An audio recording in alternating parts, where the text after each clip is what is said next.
This is Boston Chris with another great episode of the ETX ROCKS Show. Louise here. D Scribs. Featuring all genres and styles of entertainment. And coming to the ETX ROCKS. Let's hear it from Louise, please. From the unheralded and unheard to the legends and beyond. Out of the box, ETX ROCKS. It's awesome. We keep them coming. $5, that's pocket change. Well, hey, y'all, this is Haley McDaniel. Are y'all ready for this? ETX ROCKS Show is the greatest show of all time, okay? We are ETX ROCKS. The ETX ROCKS Show is the best show of all time, say? The other shows, you're good, you're real good. As long as we're around, you'll be second best, say? Cut. Hey y'all, this is Jared Johnson and you're watching the ETX ROCKS Show. Hello ladies and gentlemen, welcome to another great episode of Dig It With D Scribs, only on the ETX ROCKS Show. First, I want to thank our friends at Mobile Audio and Video Productions. Without them, we couldn't have these great lights and cameras y'all see here today. Well, y'all don't see it, but I see it, so that's all that counts. So anyway, we are here with our guest, Heather Little. She's a singer-songwriter, and y'all may have heard some of her singles on the radio sung by Miranda Lambert, which is Me and Charlie Talkin and Gunpowder and Lead. How you doing, Heather? Doing good. So I understand you're going to play us a song. I understand that also. Yeah. See, I hate saying that because I had one guy that was like, yeah, I understand the same thing. So I know Boston wanted to hear Me and Charlie Talkin. Would that be a cool one to do? I can do that. Awesome. So this is Me and Charlie Talkin by Heather Little. All right.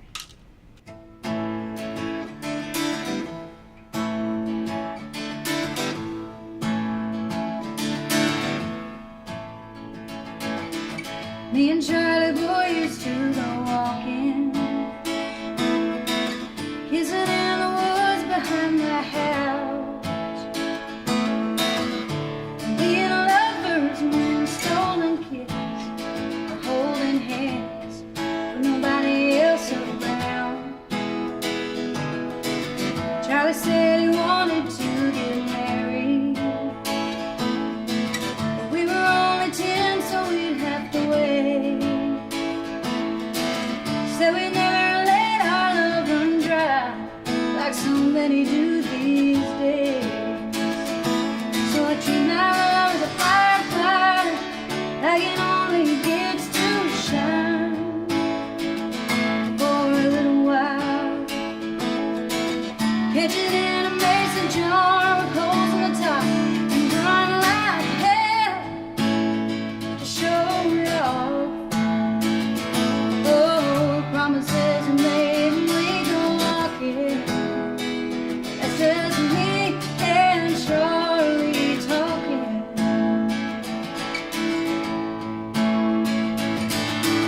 Charlie always said he'd like to leave here, so he turned 18 and left our sleepy town. Letters came and went and I kept waiting for Charlie to come back and bring the life he found.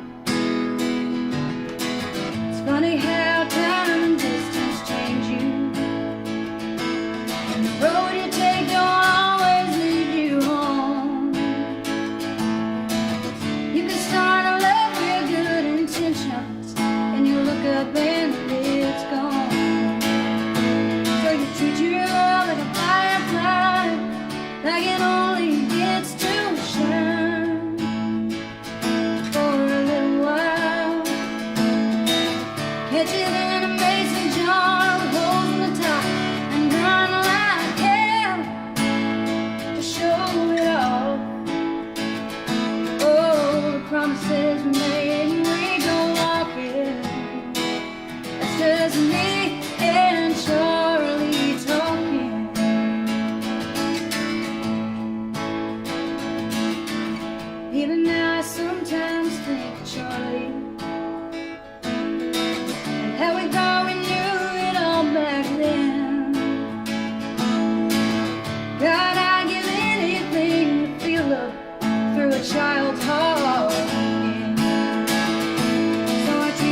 We'll be back right after these messages.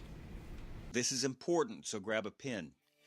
We are Mobile Audio and Video Productions, serving East Texas and surrounding areas. We're running a special for electronic press kits, also known as promos or EPKs. For $496 with everything included, we will come to your location, film and record your band's live performance, interview band members, then create a professional package with graphics and effects delivered to you in the digital format of your choice, ready to be uploaded to your band's website, Facebook page, or YouTube channel. The packages we prepare can also be pretty valuable tools to send to venues, booking agents, or promoters, even record labels. You take your band seriously, make sure the world does too. Here's our number, 903-738-3881. Check out mobileaudiolabs.com. Find us on Facebook, Mobile Audio and Video Productions.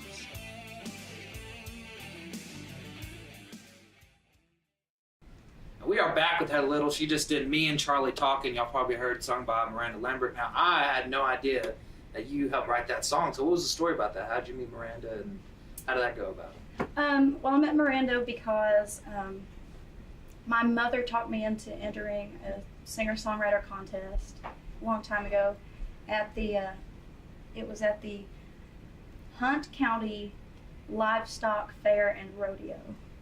So there was like goats and pigs, Right. and then me and the other contest winners, and then like whatever goat won, Right. and then, you know. Right. But Miranda and her dad were judges Oh, wow. in the contest. All right. And But I obviously did not you win. won. Oh, you didn't win? No, actually, a group called the Parrish family won. Oh, okay. Why does that sound familiar? Well, they were great, Yeah. but I was runner-up, so I did not win. She obviously liked you enough to, write some music with you. Right. She gave me her business card, little black and white business card, and said, "You should come over and we should write sometime." Wow.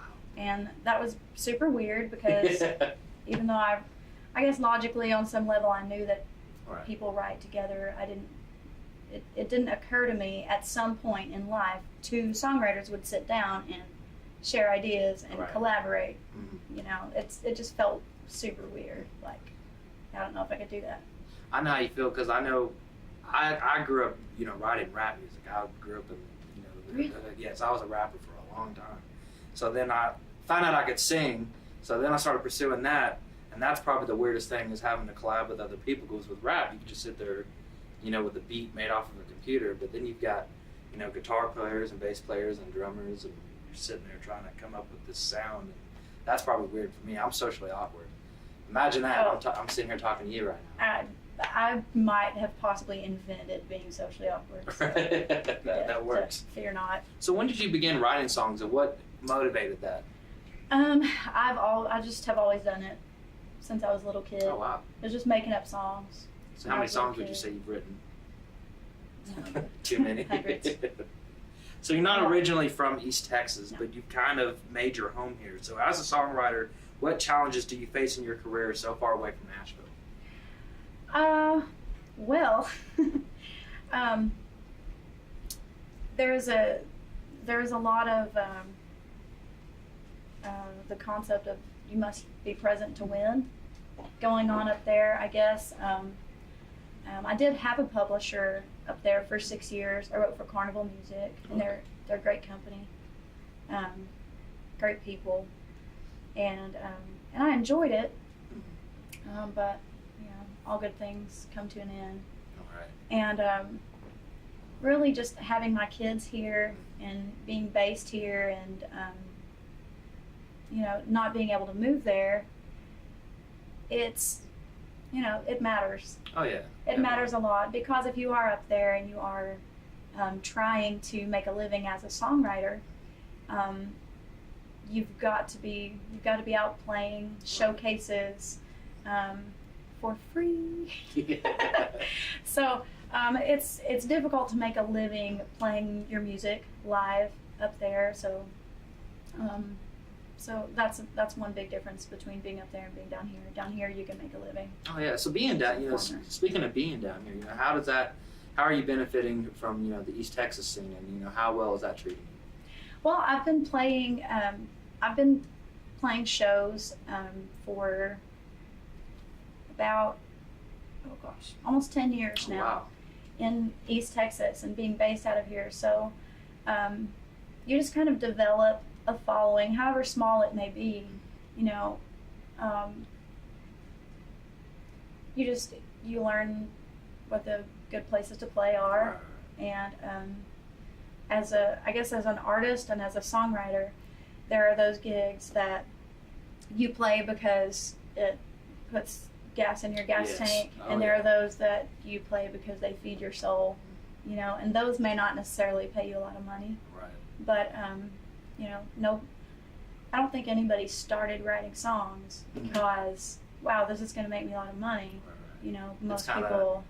It's a vent session almost. Right. It's just like, oh, well, this devastation came out in song form. Cool. I'll write that down. And I think that's what I love about your music. You know, I just told you when you got here, I spent all morning listening to your originals, and I mean, your songwriting's intense. So, what is that process like? I mean, what goes on in your mind when you're writing music?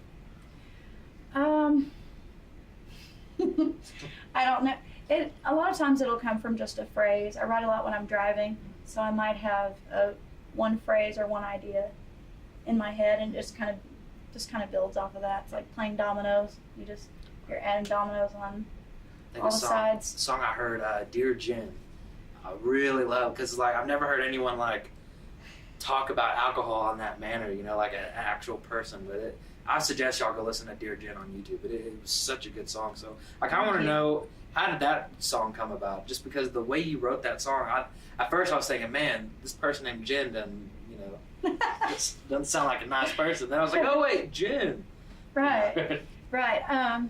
Well, there's a lot of drinking songs. I love to drink songs. There's a lot of, oh God, I gotta quit drinking right now songs, or, you know. But I couldn't think of one song that was like, hey, this will be a good idea. I put this down for a reason, so maybe I'll pick it up and see if it's, you know, see if it'll still kill me. Right. It was, like I said, I've never heard any song about alcohol in that way. So I thought it was a really cool take on alcohol and stuff like that. It was very, very cool. Thank you. So you have co-written many songs, two of the most popular, which is Me and Charlie Talkin and Gunpowder and Lead. And we were just talking about how that kind of got your first publishing deal. Yes. So how did that come about? Well, I'd been writing with Miranda, and she had just gone on the show, on the Nashville Star show, and I actually wrote what I wrote of Me and Charlie Talkin while she was in Nashville filming Nashville Star, and when she came off of the show, I gave her that cassette tape of a lot of the songs that I'd written, and that was one of the songs that were on there. And I didn't know a whole lot about the music business. I just know I like to write songs, so I like to play them, and I had a really bad anxiety problem. I can't play music in front of people problem. It was really difficult. And now, I mean, it's fine. I'm probably more comfortable playing music in front of people than I am just talking. But at the time, really freaked me out a lot. So I just, you know, it never occurred to me I could actually make a living doing this. And all at the same time, I got my first publishing deal with Carnival Music through Frank Liddell, who's been Miranda's producer forever. That's I have to blame her for it. It really is all her fault. She went to Nashville and told Frank Liddell, I met this girl, she's a songwriter, and you've got to sign her. And she and her mom literally drove me to Nashville with them. Wow. They rented a minivan, and we're driving this minivan to Nashville. And I met Frank Liddell and signed a publishing deal, and all at the same time, the publishing deal, and she recorded Me and Charlie Talking. I didn't realize that was even happening until it was done.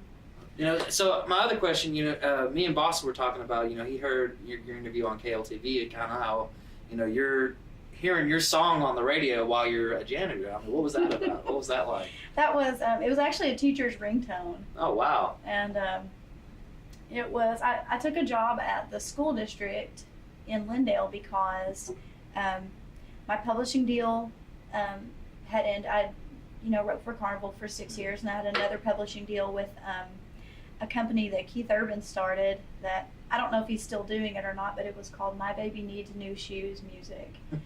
And I wrote for that company for a year, and nothing really came of that. Just I wrote about 30 songs that Keith Urban owns now, and that's. Did you ever use them? Has he used any that no. You heard? No. No. He better. Yeah, that would be great. We're gonna find you, Keith. Anyway. No, it would. Yeah, do you see these?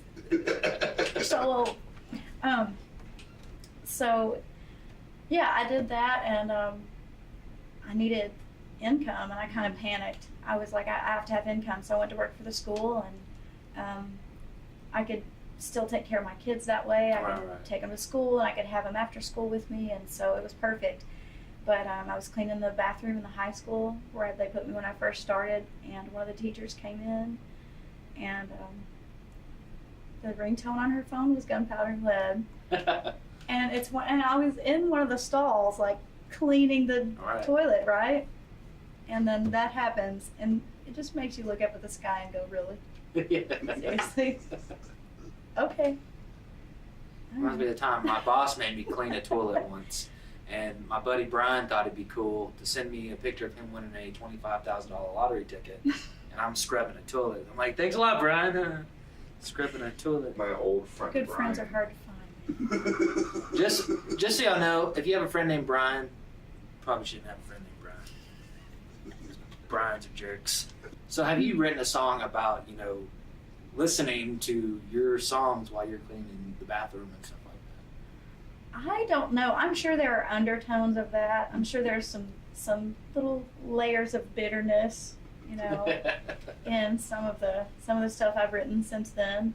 But see, I respect what you do anyway, though, because even though you've got a song on the radio and you're going through hard times, instead of giving up, you find a way to make it. And I think that's what I respect about musicians a lot, especially is, a lot of us aren't making a buttload of money, but that's how we love what we're doing.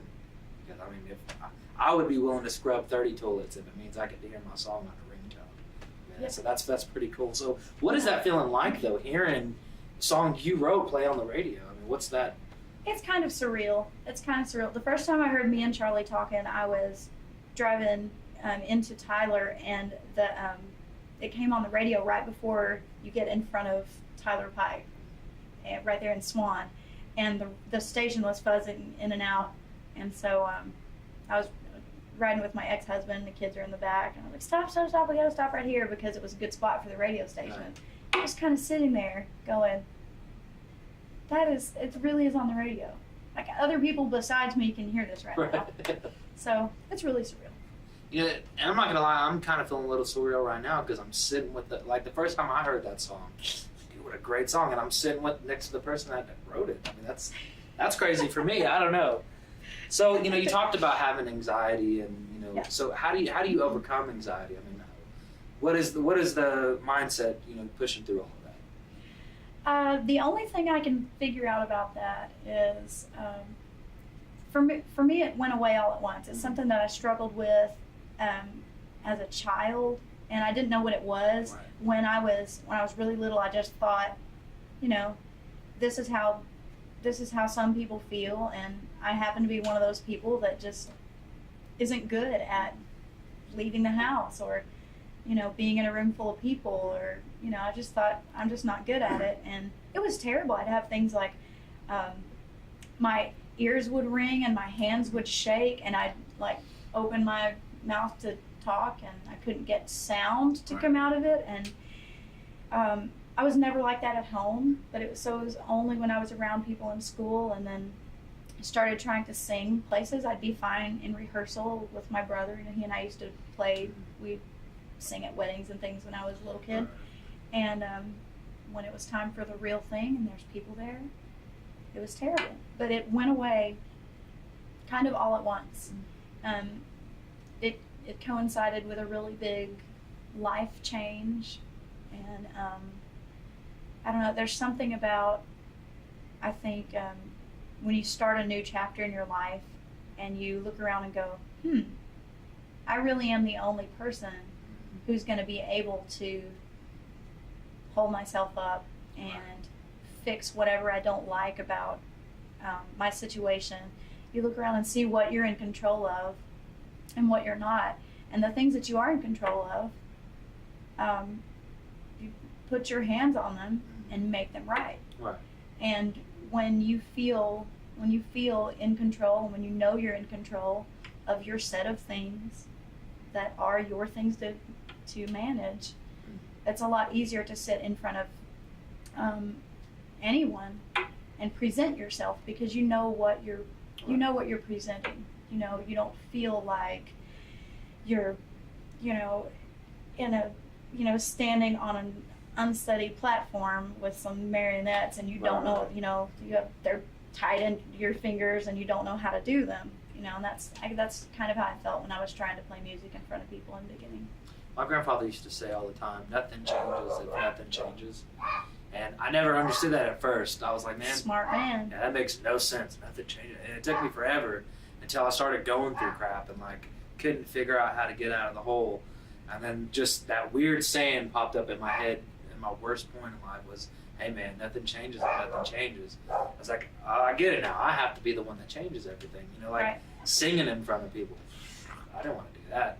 But once I finally did, so kind of like with you, it's the more repetition, the more times you got in front of people and broke out of that show, it became easier. Right. Right. That's awesome. So do you still feel like that anxiety kind of creeps in? And if it does, how do you push that away? Yes, it does. I feel like it's something that is always going to be there. But it's something I'm familiar with. Right. And now at the most, it'll make my hands shaky and I can kind of feel it happening. Right. And I just have to remind yourself of, of your reality. Right. Like, what is your reality? You're here because this is part of what you do. You're at this bar tonight to play music for these people because that's what you do. Or you're at this, this house concert or wherever you are, whatever the venue is, or, whatever you're doing. You're there because you play music, and it's okay. It's okay for you to show other people what you are. I know for me, it made it easier after the show when people would come up to me like, dude, your voice is so good. Blah, blah. And me, I love being the humble person. I don't want to be like, yes, I know, my voice is so good. No, I can't do that. I've never been that kind of person. But, being so nervous and so insecure when people were like, hey, man, that was great. We hope you come back. That makes it, 10 times better. Yeah. And I just heard, just randomly, that if, you focus on past chapters, it's kind of hard to move on to the next chapter. Would you say that's true? That's absolutely true. And so what would be your advice for people that are, kind of stuck in that hole and want to kind of move forward and embrace who they are? Well, I think part of that plays into what you said a minute ago about, when someone pays you a compliment, that's an awkward thing at first because you don't want to feel like, you're right, I'm incredible. Right, exactly. That's terrible. Right. And it can feel like that sometimes, but when someone says something kind to you about something, especially something that is as personal to you as your music, but is also so public, right. For the nature of it being, a sound that you make is for other people to hear. When someone pays you a compliment, believe them, first of all, and know that it is okay for you to believe someone if they tell you, I really enjoyed that. Right. I enjoy your voice or your writing or whatever it is. It's okay for you to believe that, and just, I would say just be confident, but I think that's the hard part is finding that balance between confidence and cockiness. Right. You know, try to be humble, but try to be confident to where you're not looking like a jerk, but like you don't. I don't know. That's the hardest. My brain is like, don't look like a jerk. Don't look like a jerk. Just thank you. Right. You know? It's kind of like accepting your own gift, like accepting yourself. Like people have trouble accepting. I mean, you can have trouble accepting yourself for your flaws, but it's really the same thing. People can have trouble accepting themselves for their gifts as well. So, you know, not only do you write songs for other people, but you have your own original materials. I mean, how do you, what's that question I was looking for? I just had it in my head. So how do you decide what songs you kind of want to keep for yourself and what songs you don't mind kind of giving away? Well, it used to be a lot easier. Now, lately, the last couple of years, I feel like every song is mine. Right. I've been very protective, I guess, of my intellectual property of late. But I don't know. Now it feels like when I start a song, I might think of a writer that I love and think, gosh, I really like Meredith Crawford that was on the show a while back. There was a song that I started, and I knew maybe two lines into the song, just because I tend to hear the whole thing all at once. I hear the music and the feel of it and everything all at once. I thought, this is Meredith. I got to get Meredith in on this. Oh wow! Yeah. And there was another one that I started not too long ago that I thought, God, this is Bonnie Bishop. I have to get her, you know. And so we'll see each other this summer and write, and I'll get to tell. I don't know. It's almost like, oh, I have to tell you something. It's that feeling towards another writer that you know, kind of like when you're a kid and you want to run next door and play with your friend. You know, you just want to be like, dude. Right. Dude, I got new Legos. You have to come over right now. See, that's got to be hard too, though, giving somebody one of your songs and they're like, dude, I wrote this perfectly for you, and they're just like, yeah, I don't really like it. You know, like, do you ever have to deal with anything like that? Or sure. So I mean, is it hard to hear, or is it just like, well, that's just one for me then, fine? At first, it's really hard to hear. One of the first people I wrote with in Nashville was Don Schlitz, and he looked at me from across his desk and he goes, "You have thick skin?" And I said, and I was horrified, you know, of course. And I said, I don't know. And he said, well, get that way. Oh, wow, yeah. Especially the music business, I guess, yeah. Yeah, so you can't, you know, even though songwriters are a bunch of emotional, you know, Right. people, we really are. Oh, yeah. All of us. Even the tough ones that are like, oh, I don't care if people like my songs or not, you know, they're all. Heck, They'll get to you. Tupac wrote Dear Mama, so I don't want to hear that. Hey, You know what I mean? He did. Dude he cried. did He indeed. cried. Yeah. Yeah. So I understand you have a TCMA songwriter contest that you're going to be judging. So you kind of get to. So what's that like being a songwriter, and then, you know, what do you look for in those competitions when you're judging other songwriters? Well, luckily this past one was largely focused on which song do you like the best. You know, which song is a whole package kind of a song, and I think that's what matters most. Because I've judged several songwriting contests, and a lot of times you have really specific criteria, like give this one an originality rating, give this one a rating on its melody, rate this one on its lyrics, and, you know, great lyrics if they're delivered through a stale, dry melody with a voice that doesn't really care about them. Right. Sometimes they die, you know, or they're damaged in the process, you know, unless you're just sitting there reading them, you know. So I love the whole package, because there are also songs that may not necessarily have super profound lyrics, and that where the words just move your soul, but I love the song. Can't explain why I love it. Right. I there's tons of songs that I love just because I like them. So you just got back from the Wildflower Festival. So what was that like? Oh, it was so great. It was so great. I couldn't believe, first of all, could not even believe that I got to go and play it. But getting to be part of something that really, really, really lifts up songwriters and just draws attention to the songwriting portion of it was incredible.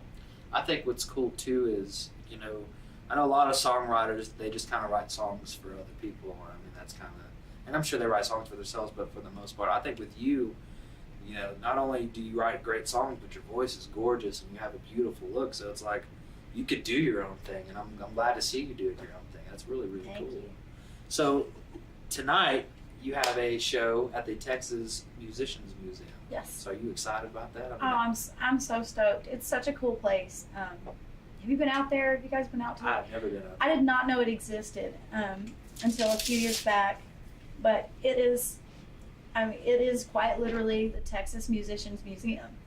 It is full of all types of memorabilia from everyone from Stevie Ray Vaughan, who I adore, and to Janis Joplin. I mean, everybody. Artists that are, and writers that are a bit more obscure, to, you know, just these huge powerhouse. And that's in Texas Irving, bands, Texas, ZZ right? Top. Yeah. Wow. Yeah, so it's got some really incredible stuff in it. You know, bringing up all these names, I'm kind of interested. I probably should have asked this in the beginning, but you know, who are some of your inspirations when it comes to music and songwriting? There's a lot. There's a lot. We've got the whole show. We'll make this a movie. Ricky Lee Jones is every time I listen to her again, I think, yep, she's still my favorite. She still wins. I love Joni Mitchell. Janis Joplin, of course. Oh yeah. Wow. Bonnie Raitt. Bonnie Raitt is so probably many. my guilty pleasure. I'm not gonna lie. Yeah. My mom showed me one of her songs, and I was just like, "This is incredible," but I can't let no one know. She, you know, above all other female vocalists, with the exception of maybe Joni Mitchell, Bonnie has some cuts that are lay in the floor with the lights off and put the song on repeat and just cry a lot. Yeah. You know, Love Has No Pride, and she's so young. When she recorded it, you can hear the youth in her voice, and you can hear how much it hurt her feelings every time she had to sing it. Oh yeah. And I love that. I think I just got done with the breakup, and I was at work, and I Can't Make You Love Me came on. Yeah. So I'm like, you know, cutting steaks. Yeah. Not a good day for me. If you've never heard it, she's got an album called Road Tested. It's a live album, and the track of Dimming of the Day that's on there it will end your life. If you ever just want to completely devastate yourself and make yourself just completely emotionally useless for the rest of whatever you're doing, 24-hour period or the week or whatever. That's the song to go That's to. the song, Dimming of the Day on Road Tested, for sure. So before we get into what the heck, which is kind of fun, my last question for you is, I understand that you're kind of being known for, you'll play basically any benefit around here, whether, you know, it's cancer or, you know, down to the smallest thing. I mean, so why is that so important to you to do the benefits? I've needed help. You've probably needed help. Just everybody needs help sometimes, and I think one of the greatest disservices we can do as human beings is to not to empathize with the people around us. As a parent, if you're not teaching your child that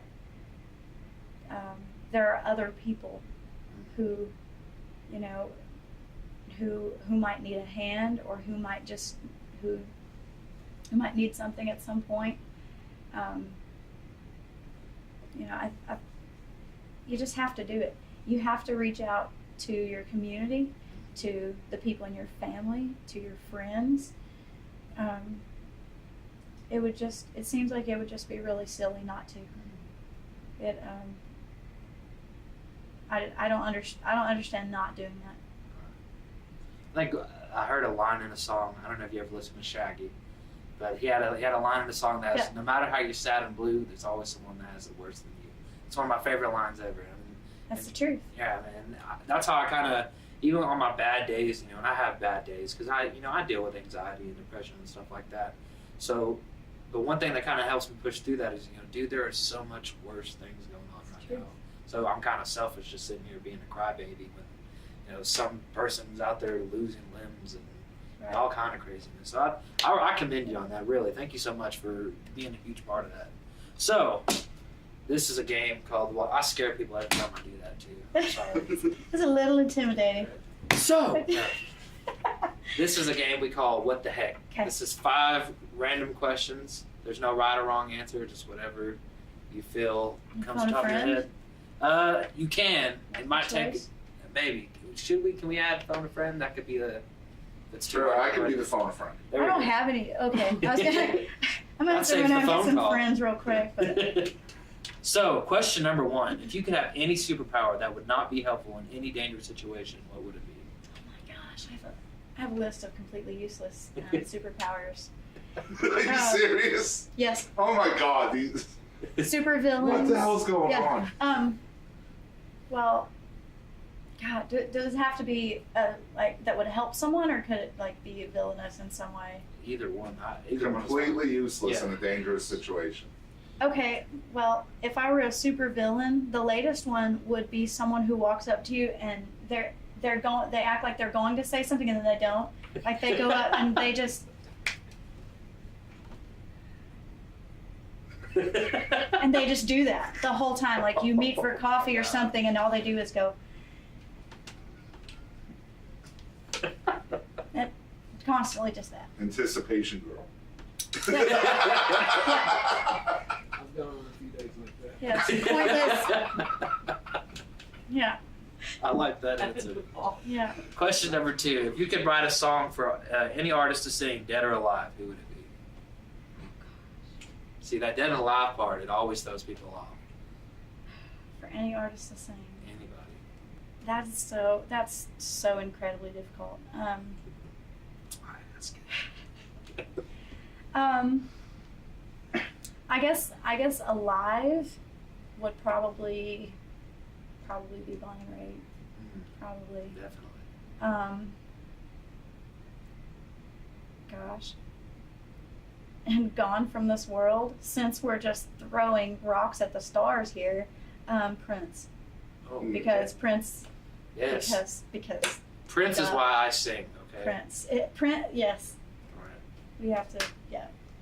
I remember at school someone asked me, so Dennis, you know, who are your favorite people to sing? I was like, Prince and George Strait. And they're like, wait, what? Yeah. 2 totally different things. Yeah, it was always terrible when someone was like, so what kind of music do you listen to? I'm like, Prince, dude. They were like... Or Michael Jackson, like, that's weird. Prince and Michael Jackson, Right. yeah. Prince, Michael Jackson, rules. Stevie Wonder, Yes. everyone. I have a terrible story. It's probably not for the camera, but I have a terrible story about Oh, we could the edit it summary out. of the... When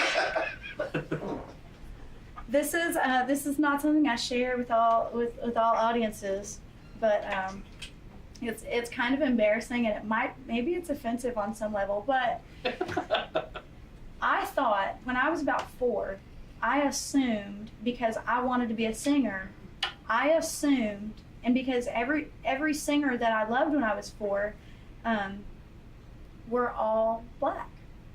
There was Michael Jackson and Prince and Stevie Wonder, and I just assumed at some point I would be black. And Happens to all of us. yeah, and the way that was ruined is I also had a Hall & Oates record. and you know, I'd be putting my record on, and you know, it was like that blue, I think it's blue and yellow or something, and there's not like a bunch of pictures of everybody on it. I just assumed that, you know, I would begin the transformation at some point. MTV ruined Heather Little. Well, and we didn't have MTV. See, I assumed Wham was black.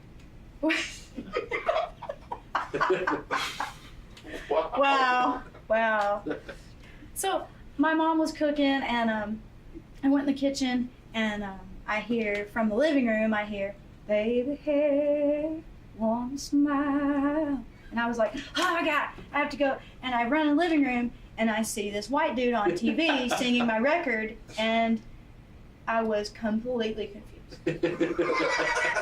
I asked my mom, why is he singing my record? And she was like, that's Hall & Oates.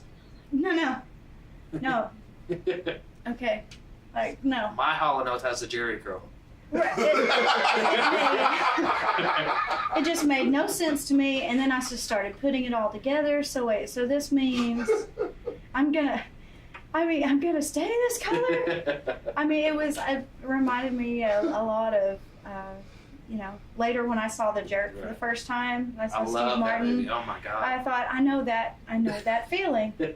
I know that exact feeling. Yeah. I love that movie. It's so great. It's great. So, back on topic. Thank God. Question number 3. How many donuts are you capable of eating in one sitting? This is important. Capable of eating? Yeah. Without medically harming myself, or just can I eat? That's up to you. How many donuts are there? I mean, probably at least 4 or 5. 4 or 5? Yeah. That's chump change. That's pocket change. Yeah, 4 or 5 actual like chocolate glazed, like with like pecans on top, or kind of with like the sprinkles. I think the worst day of my life, I ate a dozen blueberry donuts. Really, the blueberry cake donuts? They're so good. Oh, they're ridiculous. Don't eat a dozen. Don't eat a dozen. Do it. I can't eat it. I have like some sugar issues, and I try not to, but. Well, like I drank a coffee before you got here, and like I'm trying to be quiet while they're filming, and I'm just like moving everywhere. But see, with a dozen donuts, you want to move, but you shouldn't. Like, you like do this out and it was just so bad.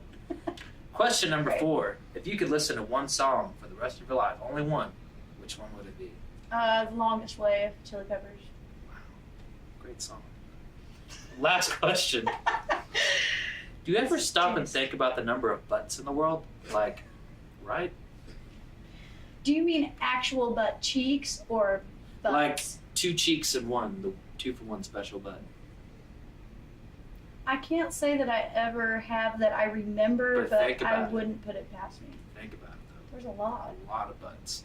It's like 7 billion butts. That's a lot. So that was What the Heck with Heather Little. She's about to play us another song, and I believe this is Love with the Girl. It is. So what's the story behind that song?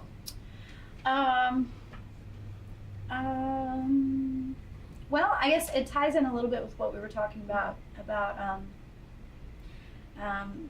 it being hard to accept yourself for your faults, but also a little hard to deal with whatever your gift is, whatever you're passionate about. So I don't know, to kind of being able to wrap your mind around the Jekyll and Hyde of yourself, yes. And then your arms as well. I like that. This is Heather Little with Love with the Girl.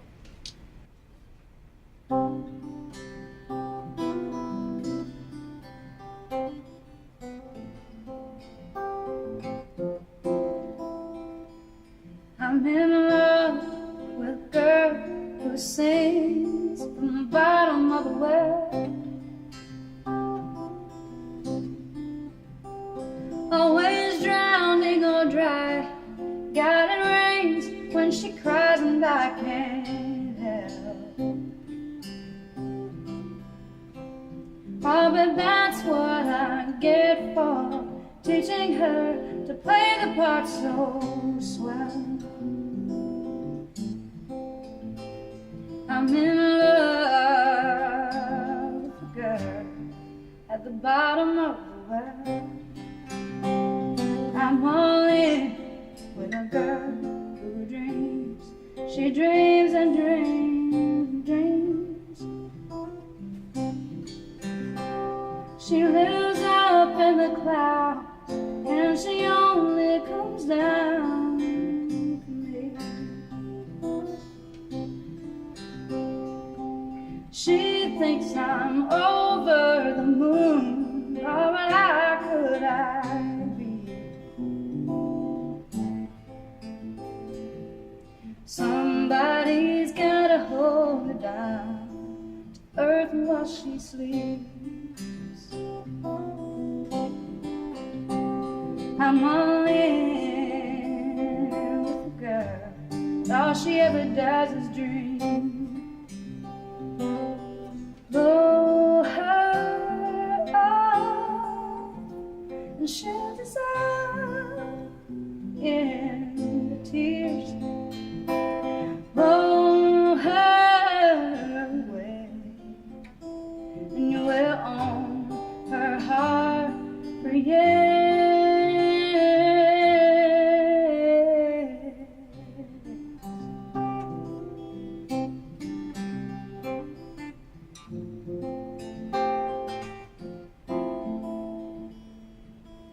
She knows she owns all I have, body, mind, and soul. All she wants is a world I can't reach, from my toes to her toes. I will give her the shirt off my back, but she don't need my kind of clothes. I'm in love with a girl, and I wonder if she knows. I'm in love with a girl in the West. She don't care, but she knows.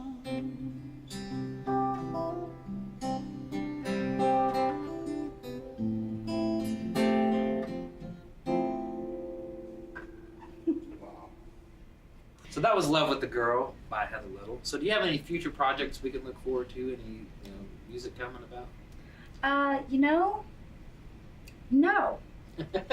I was making a CD, I was making a record, and I had the songs picked, and I was ready to go, and I knew where I was recording and who was playing on it, and we went at it a few times and just tried to get the right angle on it, and it just didn't feel right. So probably no more studio anything from me, for at least not for a very long time, and I'll just do live stuff.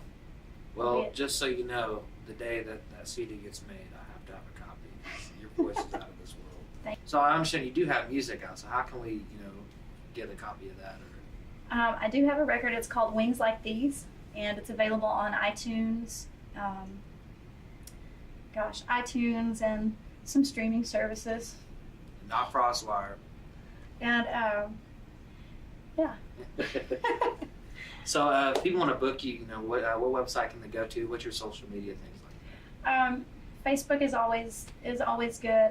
My website is heatherlittlemusic.com, and that's it links to all my social media, as well as there's a booking link also. So guys, I want to thank Heather Little for coming on the show. I appreciate you coming out all this way and spending some time with us. Thank you for I want to thank our friends at Mobile Audio and Video Productions. Without them, we couldn't have this great quality and great audio. Guys, I want you to always support your local music and never forget ETX Rocks. Hey guys, I'm Holly Tucker and you're listening to the ETX ROCKS Show. Hey guys, I'm Katie Lynn, and make sure to tune in to ETX Rocks with Boston Chris. Aaron Watson, ETX Rocks. ETX Rocks, Alan Fox Band. Hey guys, we're the Morning Madhouse. I'm Carter. I'm Brandon. I'm Ginger. It's the best podcast ever made in all of history. Hi, this is Paul Bebo, and I ETX Rocks with Boston Chris Barnes. You're gonna love it. ETX Rocks. Hey, East Texas, DP here. ETX Rocks. Hey, East Texas, we're Enduring House, a Christian rock band. ETX Rocks! Hey, this is Monty Pittman from ETX Rocks. Hey, East Texas, Jaden Farnsworth, ETX Rocks. Hey, everybody, I'm David McCarty with the Gypsy Creek Band. As always, ETX Rocks.